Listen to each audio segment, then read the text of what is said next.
For 2,000 years, the smartest people alive believed something that was completely wrong. They believed that to keep anything moving, you had to keep pushing it. Stop pushing, and motion stops. It seemed obvious. Push a cart, it rolls. Stop pushing, it halts. Aristotle said the natural state of everything is rest, and for 20 centuries nobody seriously doubted him. They were wrong. And the reason they were wrong is hiding in plain sight, in something so ordinary we never notice it. Today, we uncover 3 laws, written by Isaac Newton in 1687, that corrected 2,000 years of error in less than a single page. 3 laws that describe the fall of an apple and the orbit of the moon with the very same sentence. We will not memorize them. We will discover them, the way Newton did, by watching the world carefully and asking why. Let us begin with the mistake. Why did everyone believe motion needs a constant push? Picture pushing a heavy box across a floor. You push, it slides. You stop, it stops. Push, slide, stop, stop. The lesson seems carved in stone. Motion requires force. But now imagine the same box on a sheet of perfectly smooth ice. You give it one shove. It keeps going and going. It barely slows. Now imagine ice even more slippery than any ice that exists. The box, shoved once, glides forever. What changed? On the floor, there was a hidden force fighting the box the whole time. Friction. It was always there, secretly pushing back, bleeding away the motion. Aristotle never saw friction as a force. He thought the slowing was natural, that stopping was what objects wanted to do. But the slowing was not natural at all. It was friction, doing its quiet work. Remove friction, and the truth appears. An object in motion simply stays in motion, forever, in a straight line, at constant speed. It does not need a push to keep going. It needs a push only to change. This is Newton's first law. An object at rest stays at rest. An object in motion stays in motion at constant velocity in a straight line, unless a net force acts on it. Read that again, because it overturns everything Aristotle believed. The natural state of an object is not rest. The natural state is whatever it is already doing. If it is still, it stays still. If it is moving, it keeps moving. Change requires a cause. Sameness does not. We give this stubbornness a name, inertia, the tendency of an object to resist any change in its motion, not a force, a property. An object's refusal to speed up, slow down, or turn, unless something makes it. And here is a question worth asking. Some objects are harder to get moving than others. A shopping cart, you can shove easily. A loaded truck, you cannot budge. Both resist change, but one resists far more. What is the measure of that resistance? We call it mass. Mass is the amount of inertia an object has. The more mass, the more it resists any change in motion. And notice something subtle, something we will need in a moment. This has nothing to do with the object's shape. A sphere and a flat plate of the same mass resist a straight line push exactly the same. For motion, in a straight line, only the quantity of matter matters, not its form. The shape only begins to matter when things rotate, and that is a story for a later day. So inertia resists change. Force causes change. We feel both ideas, but feeling is not enough. We are scientists now. We want numbers. Exactly how much does a given force change an object's motion? To answer that, we have to do what Newton did.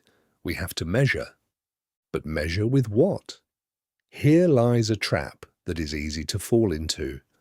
If we say force is mass times acceleration, but we measure force using mass and acceleration, we are defining each thing by the others, going in circles, and we have measured nothing. We must break the circle. We must measure each quantity on its own. Acceleration is the easy one. It is built from only length and time, a ruler and a clock. We mark where the object is at each tick of the clock, we watch how its velocity changes, and we have acceleration. No other idea is needed. This is solid ground. Now for force, we need a standard that does not mention mass or acceleration at all. We use a spring. Stretch a spring by a fixed amount, and it always pulls with the same strength. One spring stretched this far is 1 unit of force. 2 identical springs side by side stretched the same is 2 units. 3 springs, 3 units. We can now produce force in known amounts, and we never once spoke of mass. And for mass, we count. Take identical boxes. One box is 1 unit, 2 stacked boxes, 2 units, 3 units. We have a way to count matter without ever mentioning force. Now everything is independent, and we can run the real experiment on frictionless ice, the way Newton would. First, hold the mass fixed. One box. Pull it with 1 spring and measure its acceleration. Now pull the same box with 2 springs. The acceleration doubles. 3 springs. 3 times the acceleration. The pattern is unmistakable. Acceleration grows in exact proportion to the force. Double the force, double the acceleration. Force and acceleration rise together, hand in hand. Now the other half. Hold the force fixed, always 1 spring stretched the same amount. But change the mass. 1 box. Measure the acceleration. Stack a second box. The acceleration falls to half. 3 boxes, 1/3. The more mass, the less it accelerates under the same force. Acceleration and mass move in opposite directions. Put the 2 discoveries together. Acceleration is proportional to force and inversely proportional to mass. Acceleration equals force divided by mass. Rearrange it, and there it is. The equation that runs all of classical mechanics. Force equals mass times acceleration, F equals ma. This is Newton's second law, and we did not assume it. We built it, piece by piece, from springs and boxes and a clock. It was waiting in the measurements all along. Now, let us understand what this equation is truly saying, because 4 things hide inside it. First, the F is the net force, not one push, but the total of every force acting on the object, added together as vectors. Gravity, friction, tension, a hand, all of them summed. Only the total decides the acceleration. Second, this is a vector equation. Force has a direction, acceleration has a direction, and they always point the same way, because mass is just a number that scales, never turning the direction. And because it is a vector equation, it splits cleanly into independent directions, exactly as motion did last week. The force in the x direction equals mass times acceleration in x. The same in y, the same in z. Each direction its own separate equation, untangled from the others. Third, and this is the one students most often miss, force causes acceleration, not velocity. A force does not set how fast something moves, it sets how fast the motion changes. Push steadily, and the object does not reach some fixed speed. It keeps speeding up, faster and faster, as long as you push. And the deep consequence. If the net force is 0, the acceleration is 0, which means constant velocity. The object can be racing along at enormous speed with zero force on it.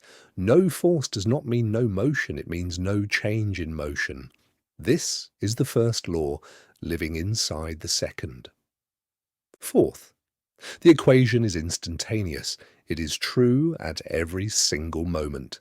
The force right now sets the acceleration right now. Change the force, and the acceleration changes in the same instant. There is a deeper way to write this law, closer to how Newton first conceived it. Acceleration is just how quickly velocity changes, the rate of change of velocity in time. So we can write force as mass times the rate of change of velocity. F equals m times dv by dt. And this opens a question. We have assumed all along that the mass stays fixed. But what if it does not? What about a rocket burning and expelling its fuel, growing lighter every second as it flies? Then mass is changing too, and this simple form is no longer the whole story. There is a more general law waiting underneath for objects whose mass changes. But that is a door we will open on another day. For now, hold the question in your mind. Now, to use this law on real problems, we need one tool, the single most important habit in all of mechanics, the free body diagram. Here is the idea. Pick one object, just one. Strip away everything else. Represent the object as a single point. Then draw every force acting on it, each as an arrow, pointing the way the force pushes or pulls. Weight pulling down, the surface pushing up, a rope pulling along its length, friction dragging against the motion, every force that acts on this object and nothing else. Crucially, only the forces acting on it, never the forces it exerts on other things. Once the arrows are drawn, you choose your directions. You write F equals ma for each direction, and the physics becomes algebra. The free body diagram is the bridge from the law to the answer. Draw it, always. Never trust intuition alone. We have two laws. An object resists change, and a force changes it by F equals ma. But there is a third law, and it is the strangest of the three. It is about something that happens every time one object touches another, something so symmetric and so hidden that most people never notice it their whole lives. Watch two people standing on ice on skates perfectly still. One reaches out and pushes the other, and here is the strange thing. The one who pushed slides backward too. Nobody touched her. No one pushed her. Yet she moves. Where did the force that pushed her come from? It came from the person she pushed. The moment she pushed him, he pushed her back, with exactly equal strength in exactly the opposite direction. She felt it as a force throwing her backward. A push is never a one-way act. It is always an interaction between two objects, and both feel it equally. This is Newton's third law. Whenever object A pushes on object B pushes back on object A with equal magnitude and opposite direction. Forces always come in pairs. There is no such thing as a lonely force anywhere in the universe. Now take this idea somewhere it becomes astonishing. A rocket, far out, in empty space, no air, no ground, nothing to push against, and yet it accelerates. How can anything move when there is nothing to push on? The rocket carries its own partner. It hurls gas backward, violently, out of its engine. And by the third law, the gas hurls the rocket forward with equal force. The rocket pushes the gas pushes the rocket. That is the entire secret of spaceflight. Not pushing against the air, not against the ground, but against its own expelled fuel. Without the third law, we would never have left the Earth. But the third law breeds a famous confusion, and we must face it. directly. If every force has an equal and opposite partner, why does anything ever move? If I pull a cart and the cart pulls back on me with equal force, should they not cancel and nothing move at all? Here is the resolution, and it is the key to the whole law. The two paired forces act on different objects. My pull acts on the cart. The cart's pull acts on me. They never appear in the same free body diagram. When you analyze the cart's motion, you only count the forces on the cart, and my pull is one of them. The cart's pull on me does not belong there at all. They cannot cancel because they were never pushing on the same thing. Think of the horse and cart. The horse pulls the cart forward. The cart pulls the horse backward, equally. So why do they move? Because those are not the only forces in play. The horse also drives its hooves backward against the ground, and the ground, by the third law, pushes the horse forward. That forward push from the ground is what moves the whole system. The horse and cart pull is internal, a force between two parts of the same system, and internal forces always cancel within a system. They can never move it. Only an external force, like the ground's push on the hooves, can accelerate the whole. Internal forces cannot move a system. Only external forces can. Let us gather the three laws now that we have built each one with our own hands. The first law. Constant motion is natural. Rest is just constant motion at zero speed. Change requires a net force, and inertia, measured by mass, is the resistance to that change. The second law. F equals ma. The net force, added as vectors, equals mass times acceleration. Force causes the change in motion, not the motion itself. It holds in each direction independently, and it is true at every instant.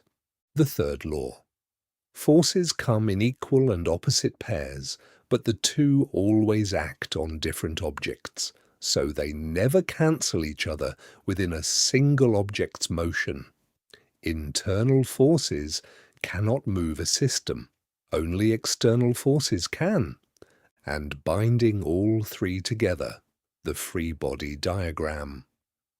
Isolate the object, draw every force on it, turn the picture into equations. This is how every problem in dynamics is solved, from a box on a table to a spacecraft between the planets. Next week, we take these three laws into the messy, real world. Friction on a slope. Tension in ropes running over pulleys. Objects swinging in circles held by real forces.